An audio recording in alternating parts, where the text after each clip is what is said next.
Hello and welcome to Artist Express.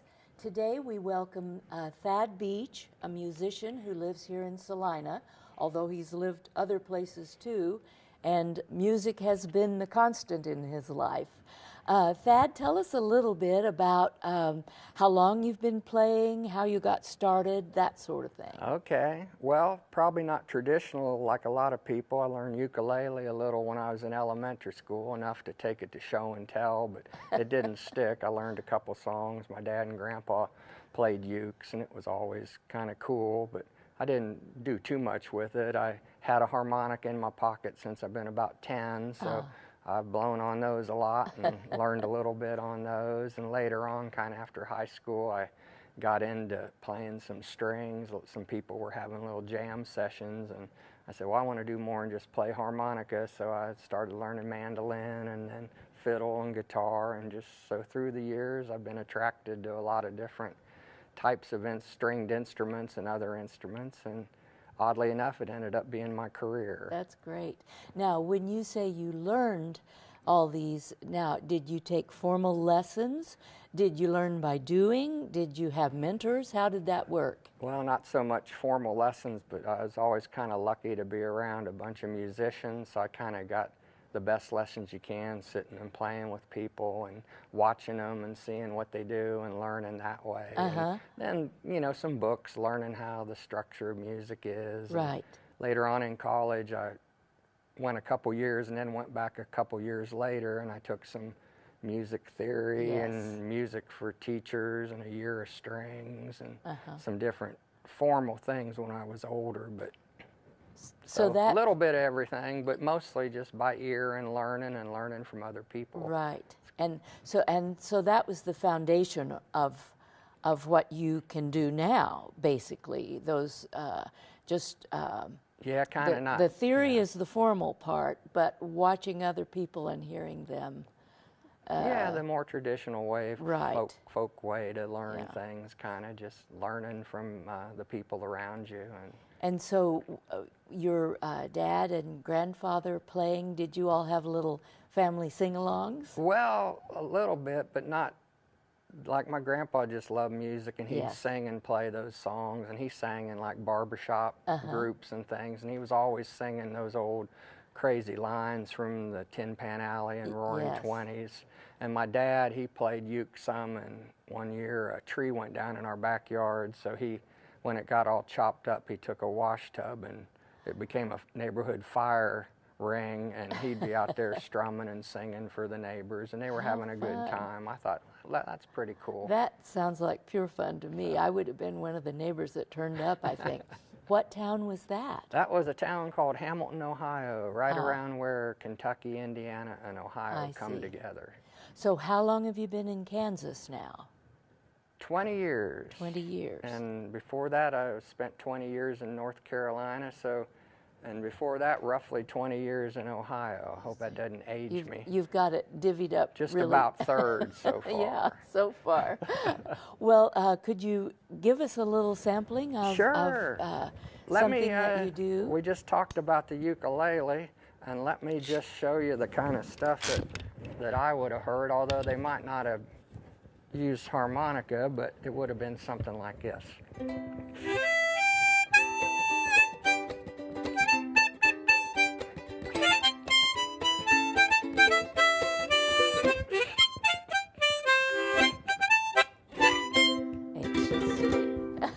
Great. Okay. So that's... And now I know that you and I met back in the 80s when I was working with arts and humanities. Yeah. So it's been a long time that I've been familiar with some of the things that you do. What do you find is most appealing, because I know you work with children a lot. What seems to attract them most? Is there an instrument that is a fail-safe that you can always count on to engage them? Boy, that was a good lead-in. You didn't even know it. If you need to get kids' attention, you can't beat this. Okay.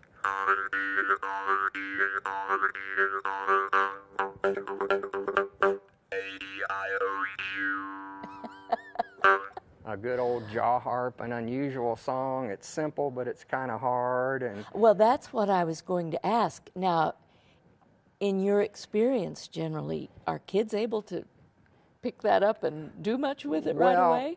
I don't so much teach this. I just kind of use it as a thing as a- during performances, or just as a way to give a break if we've been working hard on a project. Right. Do a little song with it and sort of explain how it works, and then I can also I'll use it in, like, if I'm doing a science of sound type program. I can explain how you change the size of your mouth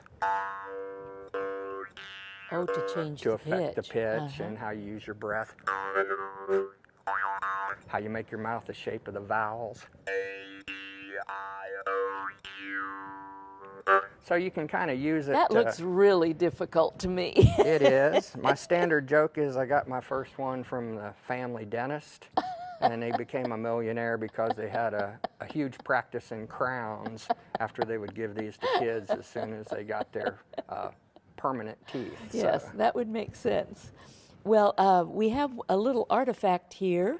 How about you tell about this? And this also connects with some of your work with students. okay. Well, let me explain the work so it'll kind of Okay. make sense to people, because it's kind of unusual. Right. I've done a lot of what you know all about this, artisan schools residencies, where you're considered a teaching artist. And I would go visit a school for a week, and my discipline is language arts, music, and songwriting. So as students learn about language arts and songwriting, we take topics of their local history and turn them into songs. Well, I was up in Nebraska a couple years ago, and we were asking the kids about what had gone on in their neighborhood, and of course I already knew this, but they said, oh yeah, this was a school district where the Pony Express route ran just a couple miles from the school. Pony Express route was also the Santa Fe Trail route, and we decided to write a song about the Pony Express. Well, when we got the song written, it was pretty good, and developing it was a blast. We decided to put it on as kind of a skit the final day. So the school came in the gym.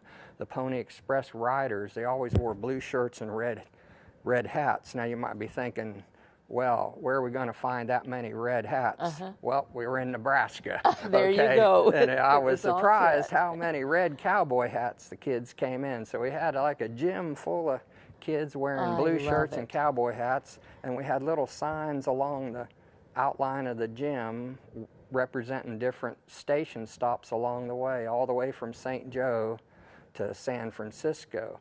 On the original run, it went from San Francisco to Sacramento, but a train had come from New York City, but we built a cardboard steamboat to take the letters from San Francisco up the river to Sacramento. And so we had them starting on both sides, and as we sang the song, the kids were riding little stick horses I we love met, it. and then they would pass the letters on.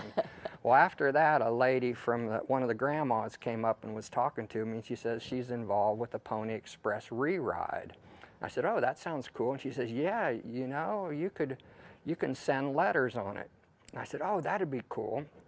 So we wrote a song about the Pony Express. I wrote out the lyrics on a sheet of paper, a special sheet you get, and inside this are the lyrics to the song. So we wrote a song about the Pony Express, and it actually traveled in the saddlebags of all the horses from St. Joe, Missouri to Sacramento, California in 10 days. That's so this is the wonderful. song about the Pony Express that traveled the Pony Delivered by Express. the This Pony might be Express. I haven't opened it. This might be the only we want it. This could be special. Yes, You I know, think this it is. probably It the seems only one in the special to me. universe. And now, how frequently do they do the rerun? They do them every year. Every year. So this I was had a- the 157th anniversary. Wow. So we didn't do any last year, but this year, each year they switch the directions on it. So this Oh, they year do. it'll start again in St. Joe. I so, see. And you can get online and look and see where the horses are. Oh, but that's it was exciting. pretty cool little way everything comes around. And I'll bet it sometimes. made the kids feel pretty Yeah, special. yeah, we got one for the school too. So Now, when it comes to on the songwriting, you mentioned the lyrics, and how labor intensive is it then to write down the notation of the music as well. Is that in there Oh, too, or oh, it's just like an old-fashioned lyric sheet with the words. With the more words, like yeah. the old traditional broadsides would Sure. have been back in the old Yeah. times, where you had the lyrics and not so much the more formal. right? I mean, we can do that, but this is basically just the words of the song. Yeah, that's great. Plus, you only had this real light little piece of paper Sure. in each one, so it wouldn't weigh much. So Right. Oh, there that's wasn't a lot of right. space. Yeah. But Now I see. Here's a book of songs. Now, these are written by children these are written during my songwriting residencies in Winfield. in Winfield, Kansas. And I believe that's where we first met, was at a conference think in it was, Winfield yes. many years ago. Yes.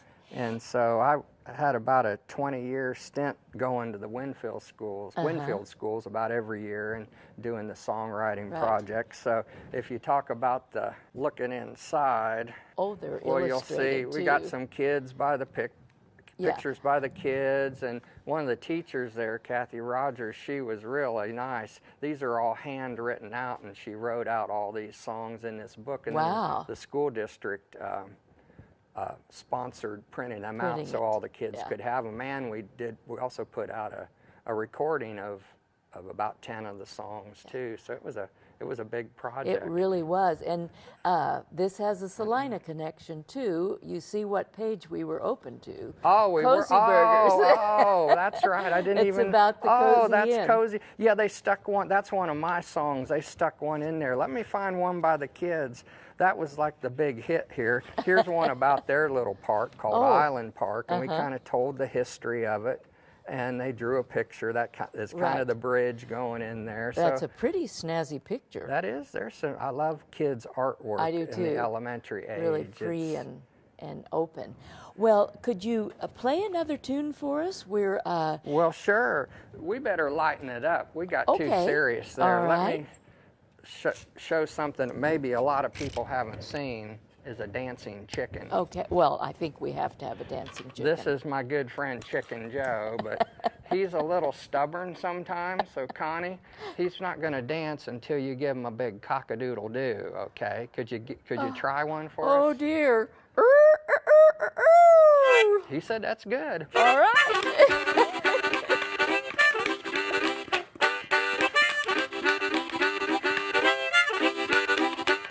Well, Chicken Joe, he's a traveling bird, travels all around the world.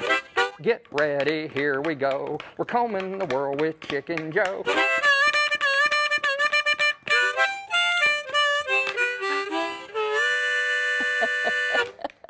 A very talented dancer. He's pretty That's good. great.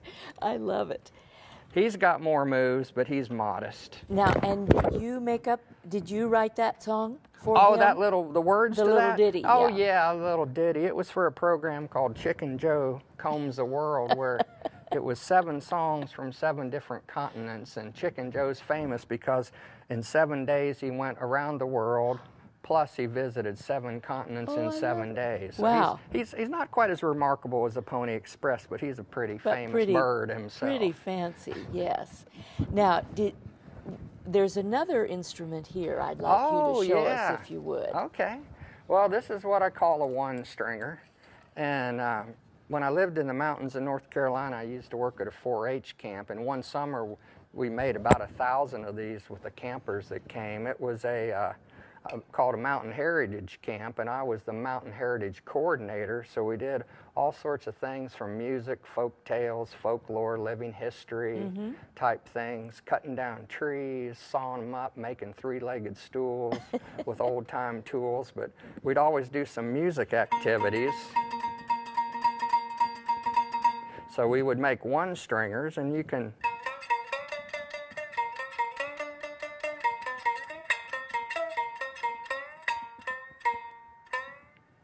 Wow. Now, and so if you had a group of kids playing these, would you string them differently so they would all make different tones or all the same tone? Well, I'll tell you what, if you have a group of kids playing these, you don't worry, You don't because care. it's total chaos anyway. So basically, they're having a blast, but maybe the listeners aren't enjoying it so much. Right. But you know, if you had 10 people playing these things, it's pretty could be crazy, pretty but it's wild. a lot of fun. It looks like You fun. kind of got to be there to understand it. And who would think you could do that with one string? Thad, we're out of time. We could talk a long time, I think. Everyone, watch for Thad Beach's name. He turns up at festivals and various performances in the area. And thank you so much for being with us today. Well, thank you, Connie. Thanks for all you do.